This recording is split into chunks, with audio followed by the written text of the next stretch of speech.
The Yellow Wallpaper by Charlotte Perkins Gilmore, narrated by John Wilkins. It is very seldom that mere ordinary people like John and myself secure ancestral halls for the summer.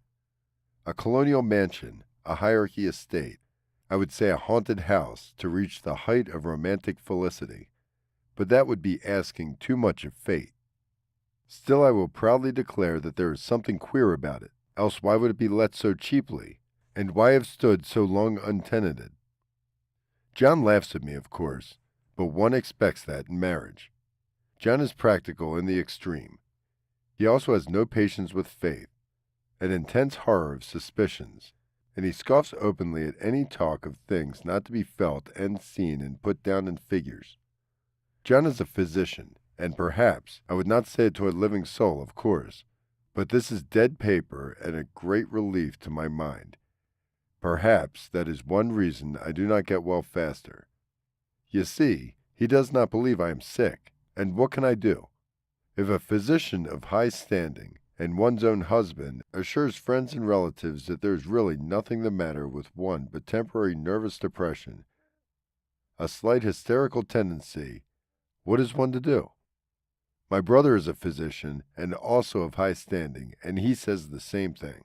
So I take phosphates or phosphites, whichever it is, and tonics and journeys, and air and exercise, and I am absolutely forbidden to work until I am well again. Personally, I believe that congenial work with excitement and change would do me good, but what is one to do? I did write for a while in spite of them, but it does exhaust me a good deal, having to be so shy about it, or else meet with heavy opposition.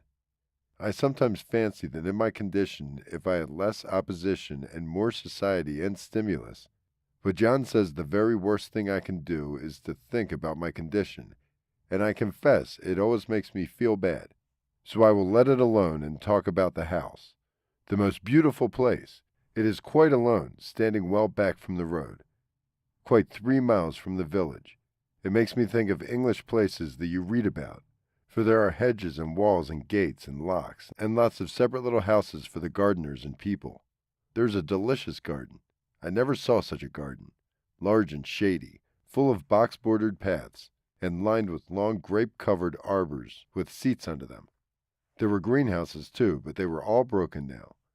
There was some legal trouble, I believe, something about the heirs and co-heirs. Anyhow, the place had been empty for years. That spoils my ghostliness, I am afraid, but I don't care. There is something strange about the house. I can feel it. I even said to John one moonlight evening, but he said what I felt was a draught, and shut the window. I get unreasonably angry with John sometimes. I'm sure I never used to be so sensitive. I think it is due to this nervous condition, but John says if I feel so, I shall neglect proper self-control, so I take pains to control myself. Before him at least, and that makes me very tired. I don't like our room a bit. I wanted one downstairs that opened on the piazza and had roses all over the window, and such pretty, old-fashioned chintz hangings. But John would not hear of it. He said there was only one window and not room for 2 beds, and no near room for him if he took another. He is very careful and loving, and hardly lets me stir without special direction. I have a scheduled prescription for each hour of the day. He takes all care for me, and so I feel basely ungrateful not valuing it more. He said we came here solely on my account, that I was to have perfect rest and all the air I could get. Your exercise depends on your strength, my dear, said he, and your food somewhat on your appetite, but air you can absorb all the time. So we took the nursery at the top of the house. It is a big, airy room, the whole floor nearly, with windows that look all ways, and air and sunrise galore. It was nursery first and then playground and gymnasium. I should judge, for the windows are barred for little children, and there are rings and things in the walls. The paint and paper looks as if boys' school had used it. It is stripped off, the paper, in great patches all around the head of my bed, about as far as I can reach, and in a great place on the other side of the room low down. I never saw a worse paper in my life. One of the other sprawlings, flamboyant patterns committing every artistic sin. It is dull enough to confuse the eyes in following, pronounced enough to constantly irritate and provoke study, and when you follow the lame, uncertain curves for a little distance, they suddenly commit suicide, plunge off in outrageous angles, destroy themselves in unheard-of contradictions. The colors repellent, almost revolting, and smoldering, unclear yellows strangely faded by the slow-turning sunlight. It is a dull yet lurid orange in some spaces, a sickly sulphur tin in others. No wonder the children hated it. I should hate it myself if I had lived in this room long. There comes John, and I must put this away. He hates to have me write a word. We've been here for 2 weeks, and I haven't felt like writing before since the first day. I'm sitting by the window now, up in this atrocious nursery, and there's nothing to hinder my writing as much as I please, save lack of strength. John is away all day, and even some nights when his cases are serious. I'm glad my case is not serious, but these nervous troubles are dreadfully depressing. John does not know how much I really suffer. He knows there is no reason to suffer, and that satisfies him. Of course, it is only nervousness. It does weigh on me so not to do my duty in any way. I mean to be such a help to John, such a real rest and comfort, and here I am a comparative burden to him. Nobody would believe what an effort it is to do what little I am able, to dress and entertain and other things. It is fortunate that Mary is so good with the baby, such a dear baby, and yet I cannot be with him. It makes me so nervous. I suppose John never was nervous in his life. He laughs at me so about this wallpaper. At first he meant to repaper the room, but afterwards he said I was letting it get the better of me, and nothing was worse for a nervous patient than to give way to such fantasies. He said that after the wallpaper was changed, it would be the heavy bedstead, and then the barred windows, and then the gate at the head of the stairs, and so on. You know the place is doing you good, he said, and really, dear, I don't care to renovate the house just for 3 months' rental. Then do let us go downstairs, I said. There are such pretty rooms there. Then he took me in his arms, and he called me a blessed little goose. He said he would go down the cellar if I wished, and have it whitewashed into the bargain. But he is right enough about the bed and the windows and things. It is as airy and comfortable a room as any one need wish, and, of course, I would not be so silly to make him uncomfortable just for a whim. I'm really getting quite fond of this big room, all but that hard paper. Out of one window I can see the garden. Those mysterious deep-shaded arbors, the riotous old-fashioned flowers, and the bushes and gnarly trees. Out of another I get lovely views of the bay and a little private wharf belonging to the estate. There's a beautiful shaded lane that runs down there from the house. I always fancy I see people walking in these numerous paths and arbors, but John has cautioned me not to give way to fancy in the least.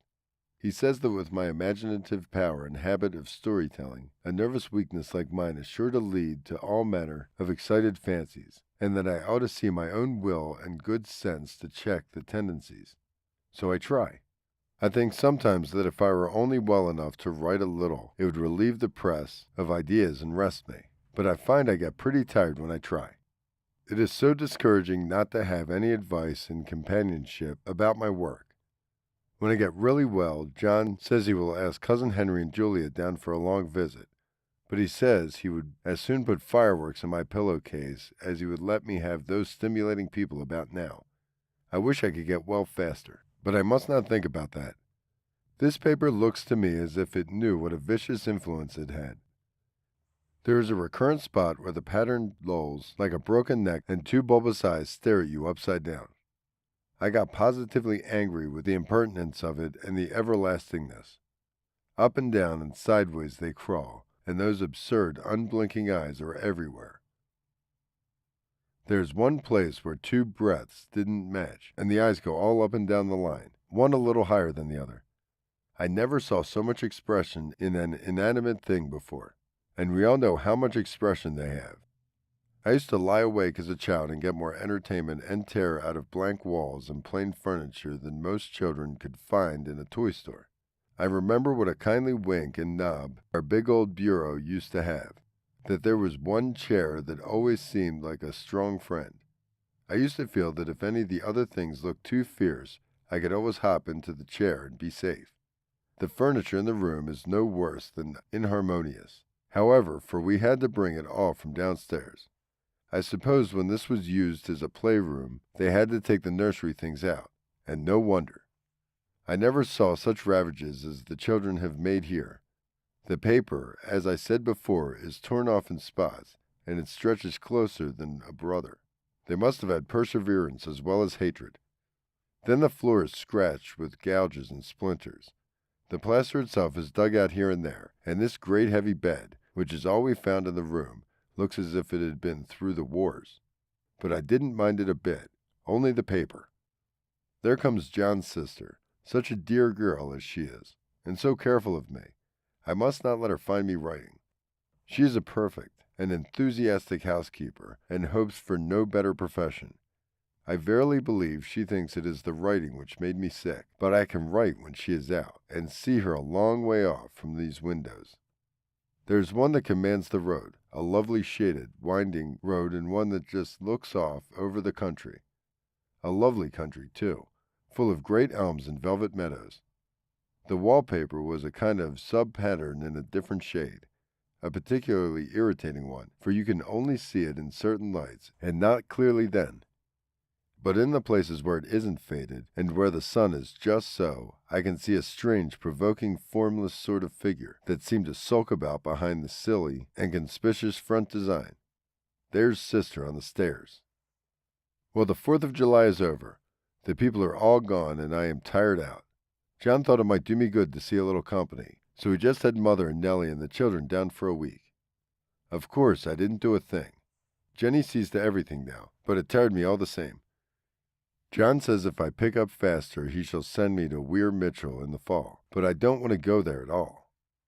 I had a friend who was in his hands once, and she said he is just like John and my brother, and more so. Besides, it is just an undertaking to go so far. I don't feel as if it was worthwhile to turn my hand over for anything, and I'm getting dreadfully fretful and querulous. I cry at nothing, and cry most of the time. Of course I don't when John is here, or anybody else, but when I am alone, and I am alone a good deal just now. John is kept in town very often by serious cases, and Jenny is good, and lets me alone when I want her to. So I walk a little in the garden, and down that lovely lane, sit on the porch under the roses, and lie down up here a good deal.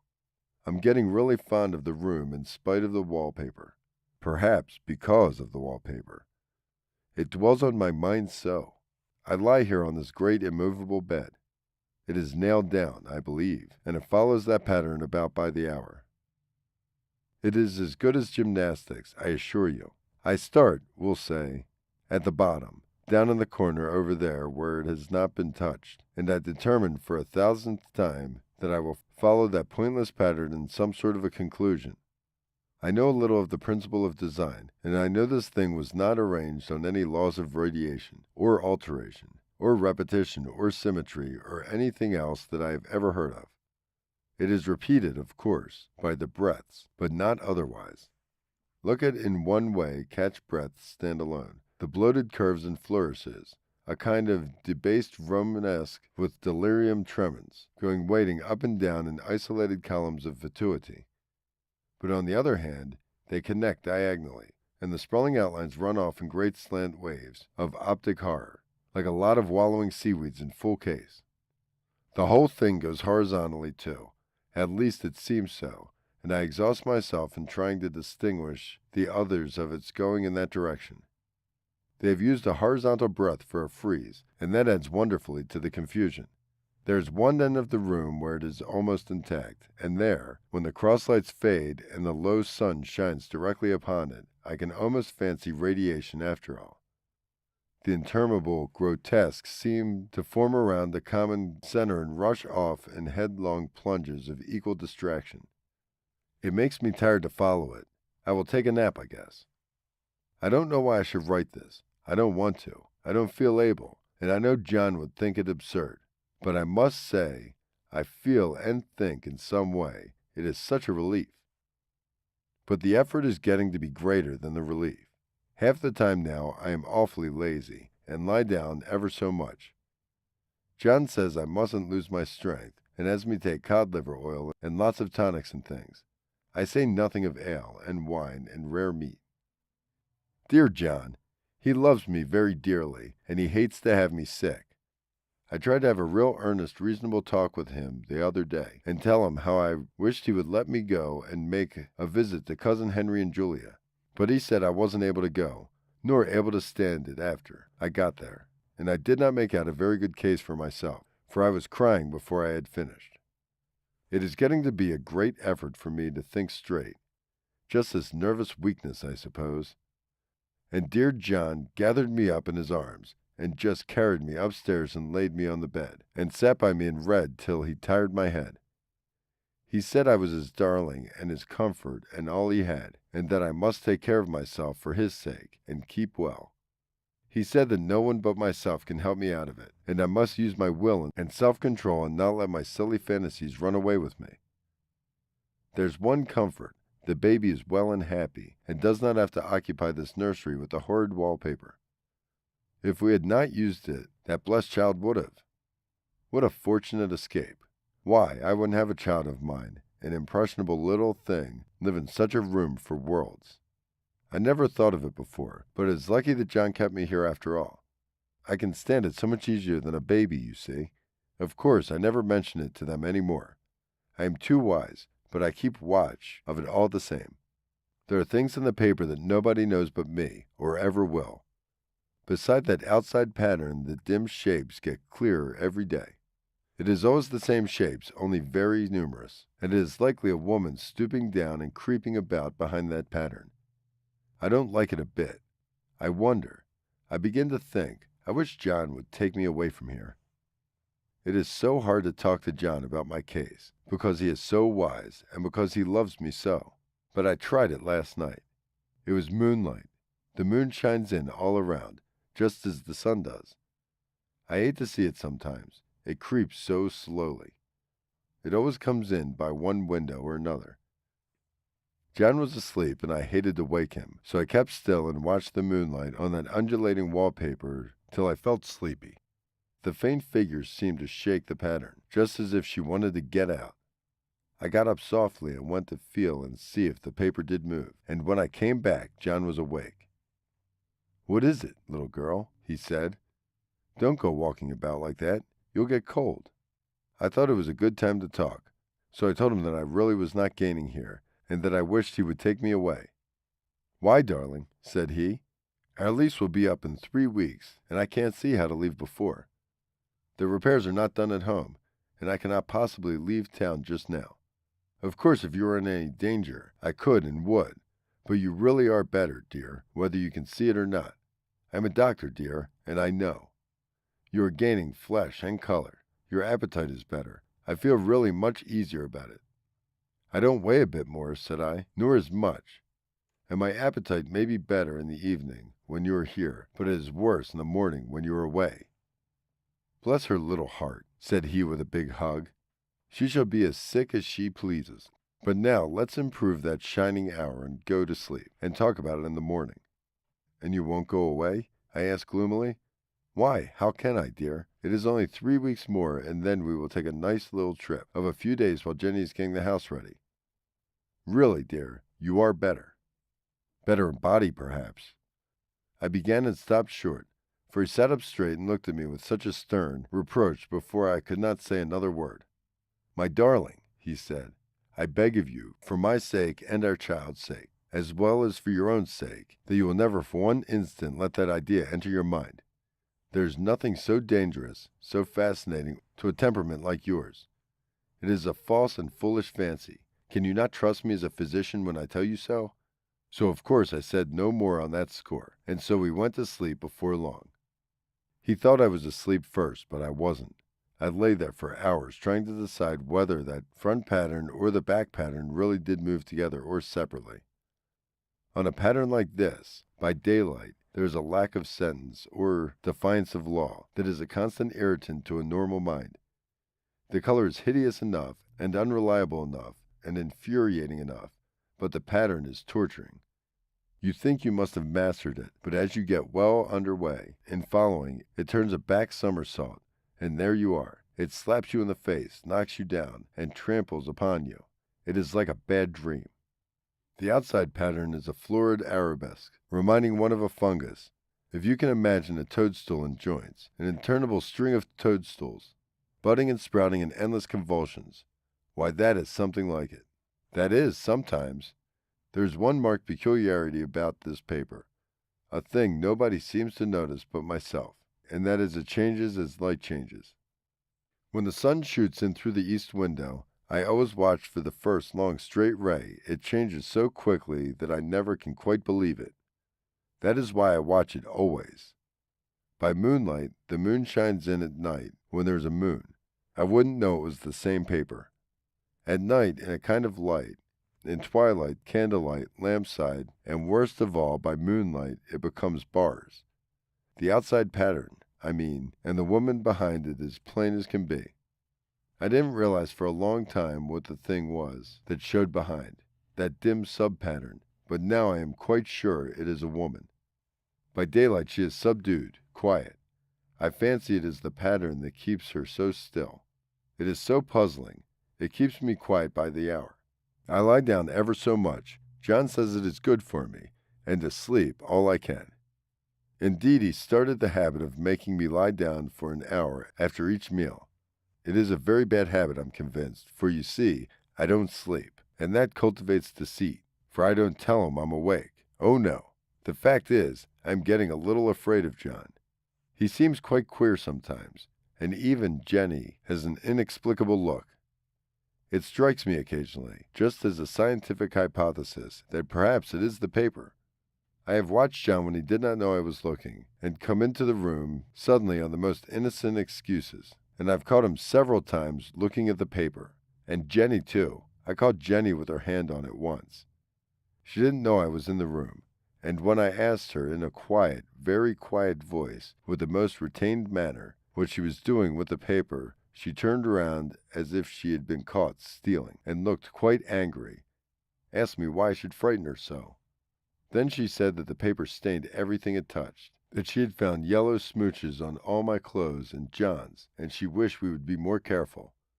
She did not sound innocent, but I know she was studying that pattern, and I am determined that nobody shall find out but myself.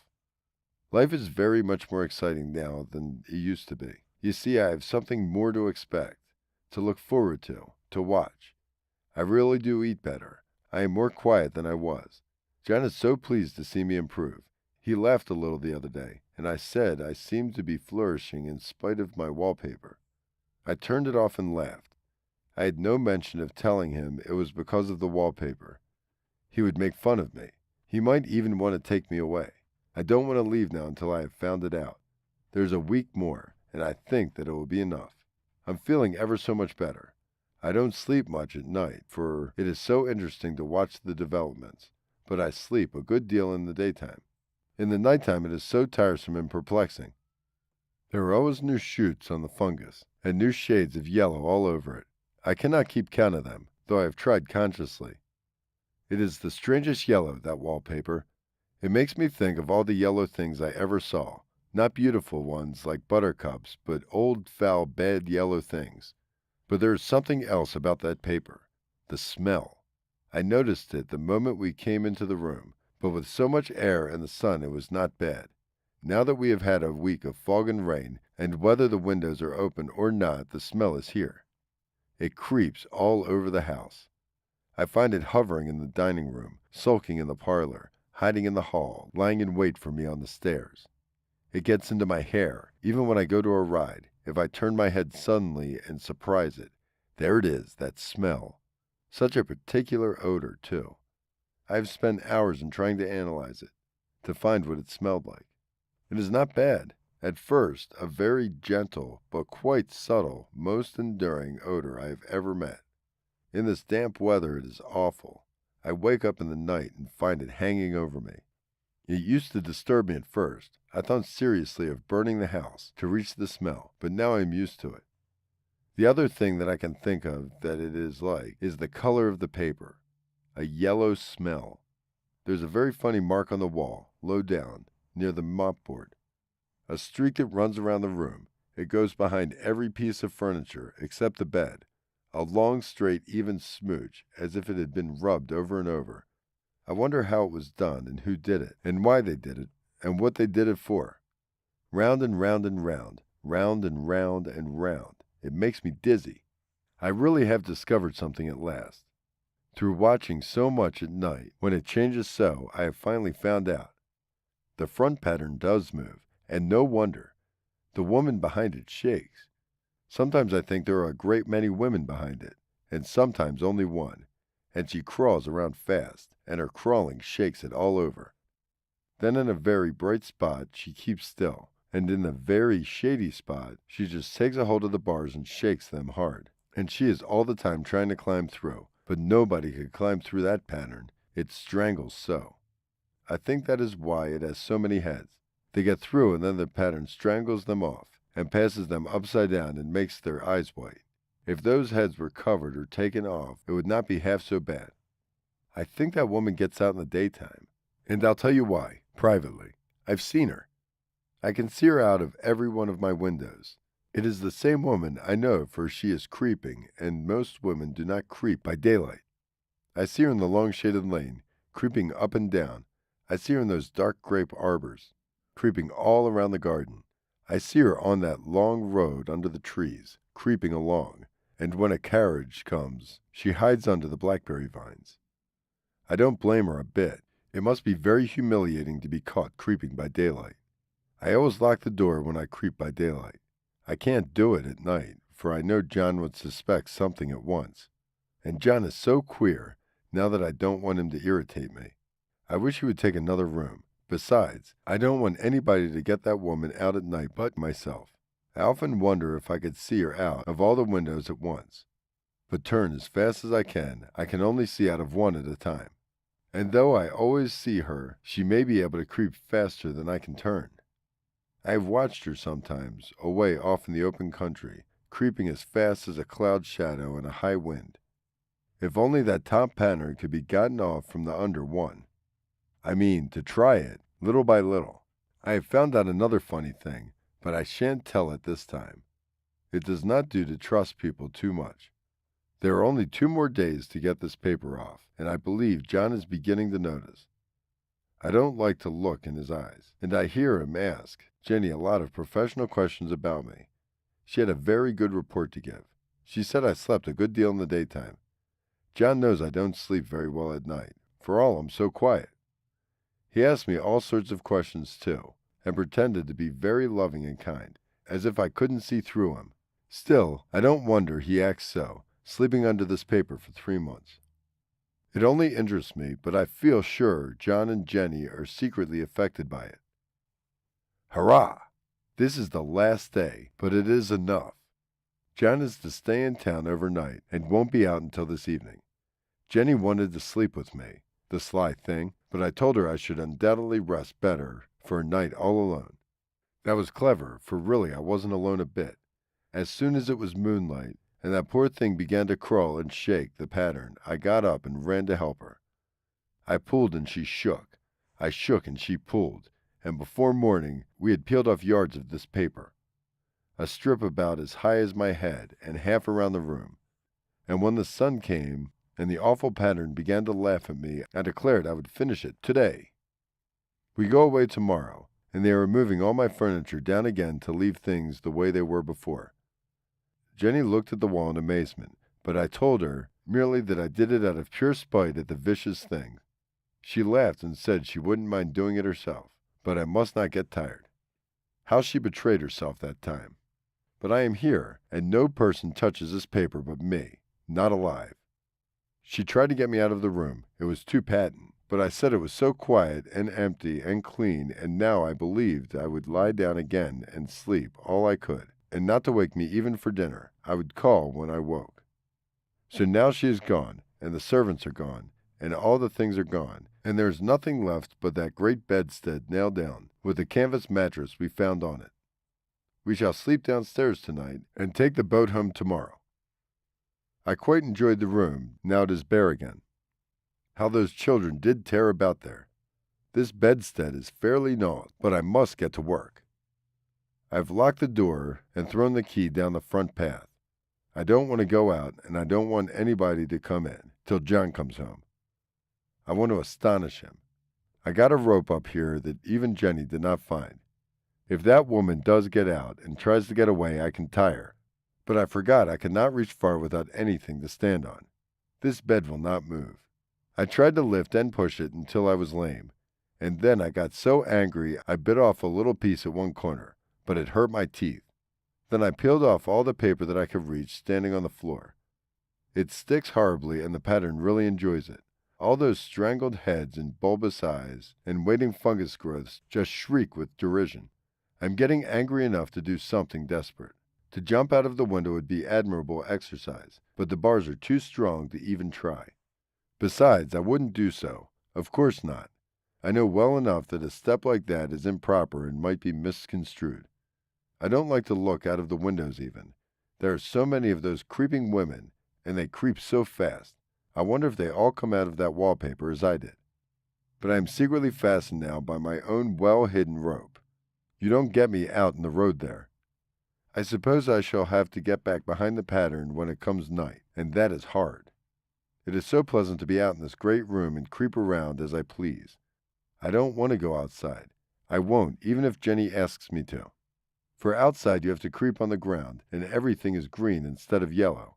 But here I can creep smoothly on the floor, and my shoulder just fits in that long smooch around the wall, so I cannot lose my way. Why, there's John at the door. It is no use, young man. You can't open it. How he does call and pound. Now he's crying for an axe. It would be a shame to break down that beautiful door. John dear, said I in the gentlest voice, the key is down on the front steps, under a plantain leaf. That silenced him for a few moments. Then he said very quietly indeed, open the door, my darling. I can, I said. The key is down by the front door, under a plantain leaf. And then I said it again, several times, very gently.